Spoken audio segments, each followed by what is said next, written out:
जय हिंद दोस्तों, क्या हाल है। मेरा नाम है संदीप। दोस्तों, आज की वीडियो में हम लोग जानने की कोशिश करेंगे कि हिंदुस्तान में आखिर में ऑक्सीजन की इतनी ज़्यादा क्राइसिस क्यों हो रही है और इसकी जो ब्लैक मार्केटिंग है इतनी जोरों शोरों पे क्यों चल रही है। और रेमडेसिविर का भी ब्लैक मार्केटिंग बहुत तेज़ी से चल रहा है और अमेरिका के एहसान फरामोशी के बारे में जानेंगे। तो सब कुछ डिटेल में बात करेंगे इस वीडियो में, हर एक पहलू के ऊपर नज़र डालेंगे। तो अगर हम पूरी इन्वायरमेंट की यानी धरती की बात करते हैं तो हमारे धरती पर 21% ऑक्सीजन है और 78% नाइट्रोजन है और 1% सब मिला के गैस है जिसमें धूल कण वगैरह सब कुछ है। अब 21% ऑक्सीजन है तो यानी कि अगर हम स्वस्थ हैं तो हम ये 21% हमारे लिए एनफ है। जितने भी जीव जंतु हैं इसे प्राणवायु कहा जाता है और हमारे लिए इतना एनफ है, यानी कि बहुत ज़्यादा है वो 21%। हम अगर सांस लेते हैं तो कोई दिक्कत नहीं है अगर हमारा स्वास्थ्य सही है तो। लेकिन अगर हमारे स्वास्थ्य में कोई गड़बड़ी आ जाती है, जैसे कि भी हम कोरोना के जो लक्षण है वो सबसे ज़्यादा फेफड़ों पे असर कर रहा है इंसान के, तो ऐसे में अगर हमारा लेवल अगर हम टेस्ट करते हैं और जो ऑक्सीजन लेवल हो 94% से नीचे हो जाता है तो हमें फिर ऑक्सीजन सिलेंडर की रिक्वायरमेंट होती है, ज़रूरत होती है। अब ये ऑक्सीजन सिलेंडर कहाँ से आता है और ऑक्सीजन कैसे बनाया जाता है? तो हमारे इन्वायरमेंट में जो गैसेस हैं मशीन के द्वारा सबसे पहले पंप से हवा ले लिया जाता है और इसमें से नाइट्रोजन जितना होता है और धूल कण जितने भी होते हैं फालतू की चीज़ें उनको बाहर निकाल लिया जाता है। सिर्फ और सिर्फ ऑक्सीजन को वहाँ इकट्ठा कर लिया जाता है और जो प्रोसेस है, मैकेनिज्म है, इतना आसान नहीं है लेकिन उसको इकट्ठा करके अलग कर लिया जाता है और ऑक्सीजन को लिक्विड फॉर्म में चेंज कर लिया जाता है। अब लिक्विड फॉर्म में क्यों चेंज किया जाता है? क्योंकि अगर गैसेस स्टेज में रहेगा तो वो उड़ जाएगा। तो लिक्विड में चेंज करने के लिए उसका जो टेम्परेचर है वो -183 डिग्री सेल्सियस करना पड़ता है। इतना ज़्यादा कम टेम्परेचर करना पड़ता है, फिर ऑक्सीजन जो है लिक्विड में चेंज हो जाता है। और अगर हम बात करते हैं कि भारत में ज़रूरत कितनी है ऑक्सीजन की, तो भारत में रोज़ करीब 7000 मैट्रिक टन ऑक्सीजन की ज़रूरत है। ये कोरोना महामारी की वजह से, वरना इतनी ज़रूरत भी नहीं रहती। और भारत की जो क्षमता है बनाने की वो 7800 मैट्रिक टन, यानी कि 7800 मैट्रिक टन ये बना सकता है हर रोज़। यानी कि जितनी ज़रूरत है उससे 800 मैट्रिक टन ये ज़्यादा बना सकता है। भारत के पास इतनी कैपेसिटी है और भारत ने जो टारगेट रखा है इन द फ्यूचर वो 90,000 यानी कि 90,000 मैट्रिक टन प्रोड्यूस करने की जो क्षमता वो बढ़ाने वाला है। तो अगर भारत के पास इतनी क्षमता है कि वो ऑक्सीजन को अपने देश में इतना सारा बना सकते हैं तो फिर इतनी दिक्कत कैसे आ गई, इतना ज़्यादा शॉर्टेज क्यों हो गया ऑक्सीजन का? तो यहाँ पे जो सबसे मेन रीज़न है वो ट्रांसपोर्टेशन का है। अभी आपने देखा होगा नासिक में, महाराष्ट्र के नासिक हॉस्पिटल में वहाँ पे गैस लीक हो गया। अब गैस लीक हो गया तो बहुत सारे लोग सोच रहे हैं कि अरे ये तो जहरीला है, इससे मौत हो गई। तो इससे मौत नहीं हुआ। एक्चुअली में कहते हैं ना, जब दिन खराब होता है तो आप ऊँट पे बैठे हैं तभी आपको कुत्ता काट लेगा। हुआ ये कि ऑक्सीजन तो हॉस्पिटल पहुँच गया, अब ये लिक्विड फॉर्म में होता है। अब इसे जब वहाँ पे गैसेस स्टेज में लेने के लिए मशीन में उसको फिट करना पड़ता है, जो हॉस्पिटल का मशीन होता है वहाँ पे जब फिट किया जा रहा था तभी ऑक्सीजन लीक हो गया। और जब ऑक्सीजन लीक होने लगा तो वहाँ के कर्मचारियों ने क्या किया कि जितने भी सिस्टम थे ऑक्सीजन के उसको बंद कर दिया हॉस्पिटल के, कि इसे पहले ठीक कर लिया फिर दोबारा से चालू कर दिया जाएगा। और जब बंद हुआ तो उसमें करीब 25 ऐसे पेशेंट थे जिनको मेजर इशू था और उनको ऑक्सीजन चाहिए था। उनका ऑक्सीजन बंद हुआ, बेचारे तड़प के वो मर गए। 25 जो पेशेंट था उनकी डेथ हो गई। तो ऑक्सीजन लीक होने से नहीं मरे, एक्चुअली में सप्लाई बंद हो गई थी, इसी वजह से उनकी डेथ हुई है। अब दोस्तों अगर बात करते हैं ट्रांसपोर्टेशन की, तो भारत में जो ट्रांसपोर्टेशन सुविधा है ना वो बहुत ख़राब है। यानी कि भारत में इतना सारा ऑक्सीजन बन सकता है, अब एक ही जगह तो बन रहा है, कहीं किसी स्टेट में बन रहा है, कहीं किसी स्टेट में बन रहा है। तो ऐसे में हर जगह पे पहुंचाना गैस सिलेंडर्स को और जो उसके टैंकर्स होते हैं उनको पहुंचाना, ये एक बहुत ही बड़ा एक मेजर चैलेंज है इंडिया के लिए। अब देखिए, आपको समझाने की कोशिश करता हूँ।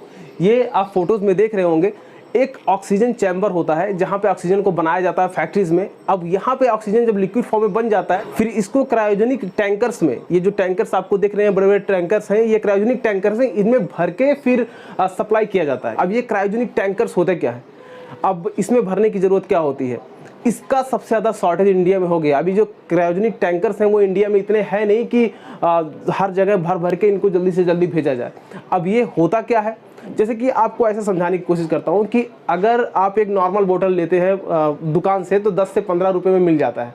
लेकिन अगर उसी नॉर्मल बोतल में आपको कहीं दूर जाना हुआ ट्रैवल करने के लिए, उसमें चाय लेके जाते हैं या फिर कॉफ़ी लेके जाते हैं, तो 2-3 घंटे में वो ठंडा हो जाएगा, फिर आपका वेस्ट हो जाएगा, बेकार हो जाएगा, तो आपके किसी काम का नहीं होगा।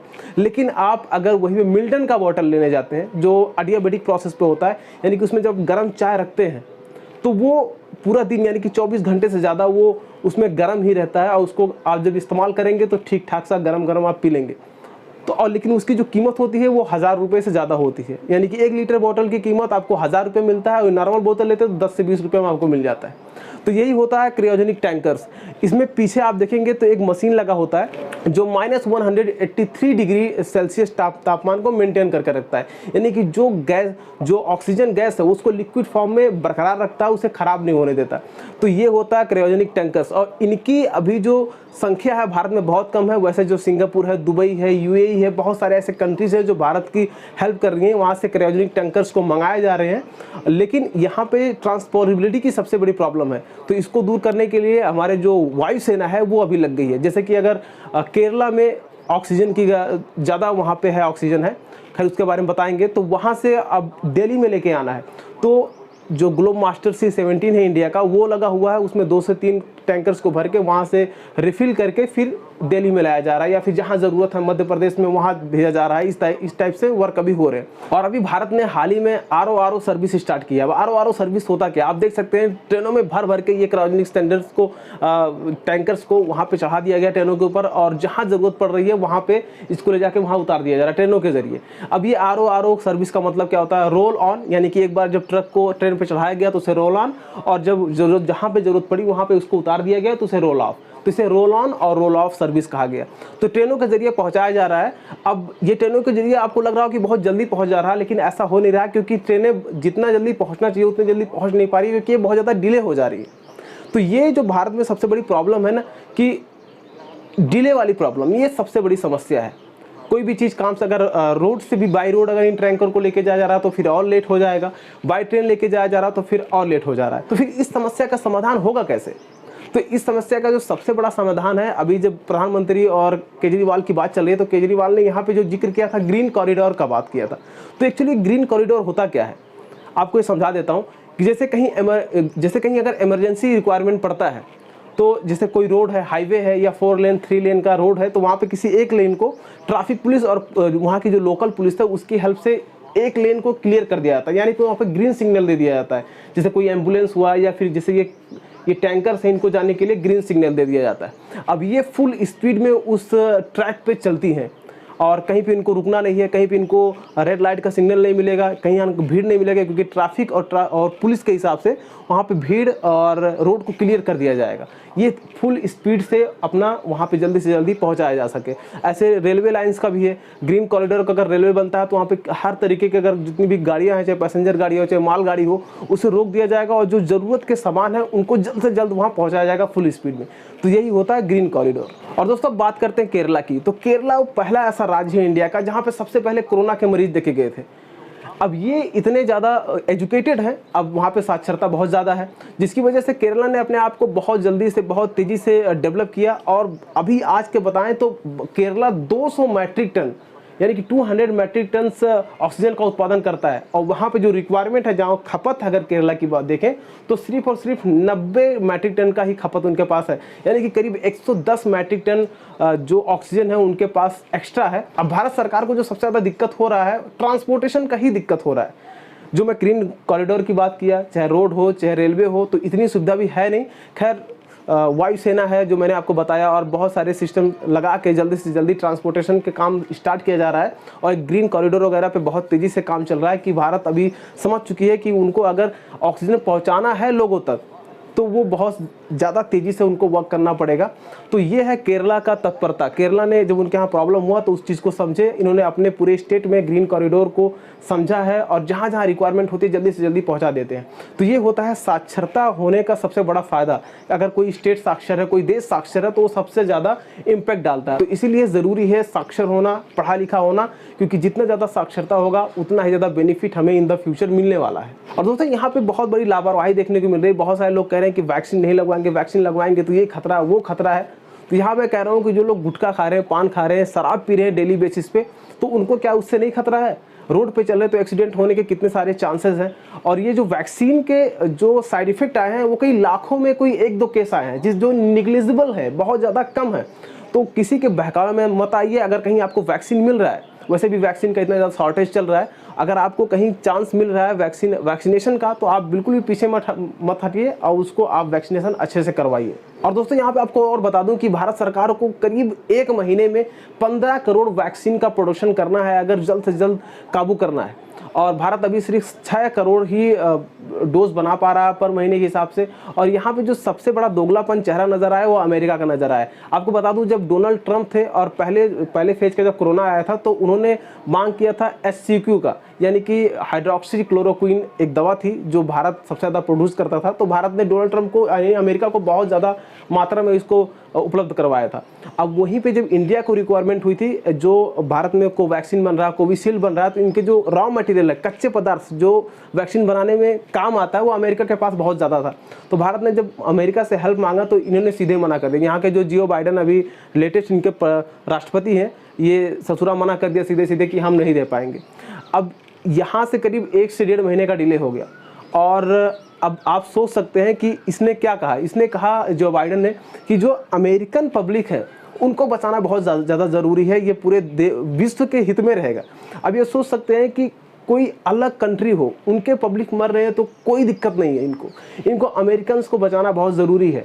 अब ऐसा नहीं कि ये रॉ मटेरियल देंगे तो फ्री में देंगे, उसके लिए पैसा लेंगे, अच्छा खासा रुपया देंगे, लेकिन फिर भी ये हाथ उठा लेते हैं।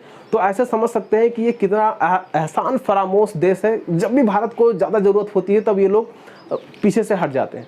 इसलिए कहता हूँ कि 2 नए दोस्त से अच्छा एक पुराना दोस्त होता है। अपना रशिया, आप रशिया को एक सदाबहार दोस्त कह सकते हैं। मैं हमेशा ये कहता हूँ, चाहे वो किसी भी परिस्थिति में कहीं भी भारत को ज़रूरत पड़ती है, ये हमेशा खड़े रहते हैं। रशिया ने बोल दिया है कि जो भारत में अभी रेमडेसिविर जो दवा है उसकी जो शॉर्टेज हुआ है वो 4 लाख डोज हर हफ्ते में प्रोवाइड करेंगे भारत को।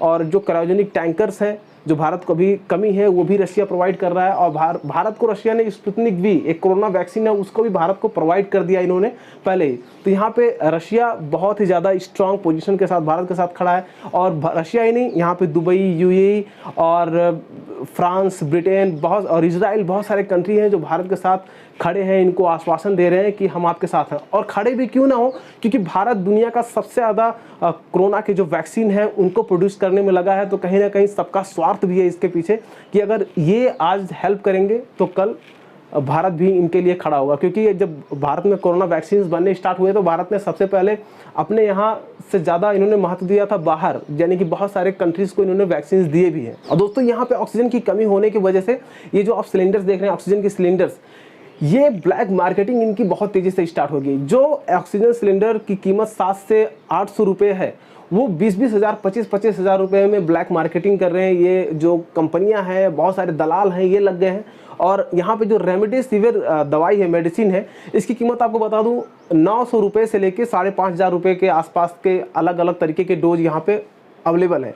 लेकिन इनकी ब्लैक मार्केटिंग इतनी तेज़ी से बढ़ गई है कि करीब 30-30 हज़ार, 35-35 हज़ार का एक डोज मिल रहा है इनका रेमडेसिविर का। यहाँ भी हर जगह पे दलाली आपको देखने को मिल जा रही है, हर जगह ब्लैक मार्केटिंग भर भर के मिली पड़ी है। अब जैसे बहुत सारे बेवकूफ़ ऐसे हैं कि जो रेमडेसिविर दवाई है उसको सोच रहे हैं ये जीवन रक्षक बाण है, यानी कि इसको एक बार इंजेक्शन लगा लिया तो यानी कि कोरोना अब हमको नहीं टच करेगा। तो ऐसा नहीं है। रेमडेसिविर एक एंटीवायरल इंजेक्शन है, यानी कि जैसे कि जो कोरोना है वो जब आपके बॉडी में आता है तो आपके फेफड़े में ज़्यादा इफेक्ट करता है, यानी कि उसकी कोशिकाओं को नष्ट करता है। तो रेमडेसिविर उस इन्फेक्शन को थोड़ा रोकता है, थोड़ा धीरे धीरे। अब इसको अगर इंजेक्ट कर लेते हैं तो ये कोरोना थोड़ा धीरे धीरे फैलेगा। अभी इसके कोई प्रमाण नहीं मिले। WHO ने खुद कह दिया है कि रेमडेसिविर में अभी ऐसे कोई भी प्रमाण नहीं मिले हैं कि ये कोरोना को 100% यानी ठीक कर सकता है। लेकिन कहते हैं जब किसी तरह से लोगों का झुकाव एक जगह ज़्यादा बढ़ जाता है तो वहाँ पे दिक्कतें आ जाती हैं। तो रेमडेसिविर का इतना ज़्यादा अभी ब्लैक मार्केटिंग स्टार्ट हो गया कि 30-30, 35-35 हज़ार में एक डोज मिल रहा है। तो अगर आप भी इस होड़ में लगे हैं तो आप रुक जाइए, थम जाइए, कोई ज़रूरत नहीं है रेमडेसिविर की इतनी ज़्यादा। हाँ, अगर आपको इस एक जेन्युइन प्राइस पे ये दवा मिल रही है तो ही आप इसे खरीदिए, बाकी 30,000 35,000 में इसका एक डोज आपको खरीदने की ज़रूरत नहीं है। और दोस्तों यहाँ पे एक चीज़ और निकल के आ रही है कनाडा से, जो बहुत ही राहत वाली बात है।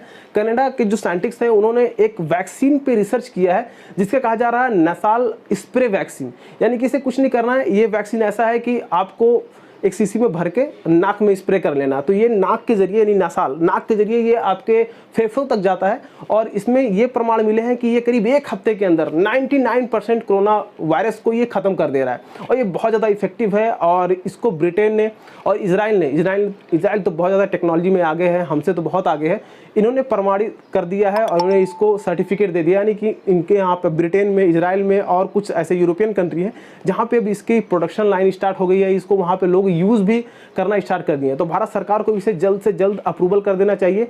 और इस वैक्सीन की सबसे बड़ी खासियत ये है कि इसे किसी डॉक्टर की ज़रूरत नहीं है, क्योंकि इंजेक्शन होता है तो एक प्रोफेशनल ही इंजेक्शन को इंजेक्ट करता है बॉडी में, लेकिन ये स्प्रे है। इस पर क्या है, एक आम आदमी को यानी अगर सरकार बांटना चाहे तो घर घर जाकर अगर इसे दे देते हैं तो वो पब्लिक क्या करेंगे, उसको हाथ से ही अपने हाथ से ही स्प्रे करना है। तो ये बहुत इजी है। तो ये एक कनाडा की तरफ से बहुत ही बेहतरीन दवा निकल के आई है और काफ़ी ज़्यादा राहत भरा है और ये इसकी जो एक्यूरेसी है वो 99% है, यानी कि बहुत ज़्यादा इफेक्टिव भी है। तो दोस्तों बात करते हैं कि कैसे हम लोग इस बीमारी से एक्चुअली बच सकते हैं और जल्द से जल्द ये जो कोरोना महामारी है ये हिंदुस्तान से या पूरी दुनिया से ख़त्म हो जाए। दोस्तों अभी हम बात करते हैं कि अगर आप 15 मई तक या उससे ज़्यादा तक अपने आप को सुरक्षित रख पाते हैं, घर में रहिए, बाहर मत निकलिए। क्योंकि देखिए अगर आपके अंदर थोड़ा बहुत भी कोरोना के लक्षण है ना, तो उस पर घर पे रह के ही उसका ट्रीटमेंट करिए। या कोई परिवार का मेंबर है तो उसको कहीं आइसोलेट कर दीजिए, क्वारंटीन करिए। और उसको अगर आप हॉस्पिटल पे लेके जाते हैं तो हॉस्पिटल में वही सारी चीज़ें हैं, आपको दिक्कत हो जाएगा, ऑक्सीजन का, दवाइयाँ नहीं मिल पा रही हैं। अब आप अगर न्यूज़ चैनल्स टीवी लगा के देखिए तो देखिए यहाँ पे जो शमशान घाट है वहाँ पर लाशें नहीं खत्म हो रही हैं, इतने ज़्यादा वहाँ पे मरीज पहुँच रहे हैं, वहाँ मृत शरीर वहाँ पे इतने ज़्यादा पहुँच रहे हैं कि वहाँ पे दिक्कत हो गई है उनको जलाने को लेके। तो यहाँ पे आपको थोड़ा सा पेशेंस बरतना पड़ेगा। और मैं क्यों कह रहा हूँ 15 मई तक, क्योंकि सरकार बहुत तेज़ी से लगी है। जिसमें मैंने बताया कि ग्रीन कॉरिडोर, ऑक्सीजन जगह पे जल्दी जल्दी फैलाया जा रहा है, हर जगह पहुँचाया जा रहा है। तो ये काम होने में अभी कम से कम 20 से 25 दिन का टाइम लगेगा। तो अगर अपने आप को 20-25 दिन तक आप बचा ले जाते हैं तो जो हॉस्पिटलों की इतनी बुरी हालत है वो शायद ना रहे, तब ना रहे। और भारत सरकार को ये थोड़ा सा ध्यान देना चाहिए कि जिस जिस जगहों पे अभी कोरोना केसेस बढ़ रहे हैं ना, वो पार्टिकुलर एरिया को, पूरे स्टेट की बात नहीं कर रहा हूँ, पार्टिकुलर एरिया एक होता है, चाहे कोई शहर हो, उसको पूरी तरह से जबरदस्त लॉकडाउन कर देना चाहिए। जैसे कि भी महाराष्ट्र में मुंबई को लॉकडाउन किया गया तो वहाँ पे जो कोरोना केसेस है बहुत ज़्यादा कम आ रहे हैं। अपने प्रयागराज को देखिए 2 से 3 दिन सिर्फ लॉकडाउन किया गया, लेकिन यहाँ पे जो कोरोना केसेस है वो बहुत ज़्यादा कम हो गए हैं। तो ऐसे ऐसे थोड़ा सा सरकार को स्टेप लेना चाहिए, एक बड़े स्तर पे ये काम करना चाहिए कि जहाँ जहाँ छोटे छोटे एरियाज़ हैं उनको सील करें और बाद में जब वहाँ पे ट्रीटमेंट, वहाँ पे वैक्सीनेशन हो जाए फिर उसको रिलीज़ करें। तो अगर ये सारे स्टेप फॉलो होते हैं और आप थोड़ा सा पेशेंस रखते हैं, बहुत ज़्यादा ज़रूरत है तो ही बाहर जाइए, मास्क लगाइए और वैक्सीन अगर कहीं मिलता है तो वैक्सीनेशन ज़रूर कराइए। तो दोस्तों यही कुछ था इस वीडियो में। आई होप आपको वीडियो पसंद आया होगा। अगर वीडियो पसंद आया है तो एक लाइक जरूर कीजिएगा और चैनल पर नए हैं तो चैनल को सब्सक्राइब करिए, बेल आइकन को प्रेस करिए ताकि मेरे वीडियो के नोटिफिकेशन आपको मिलते रहे। तो फिर मिलते हैं अगली वीडियो में, तब तक के लिए जय हिंद।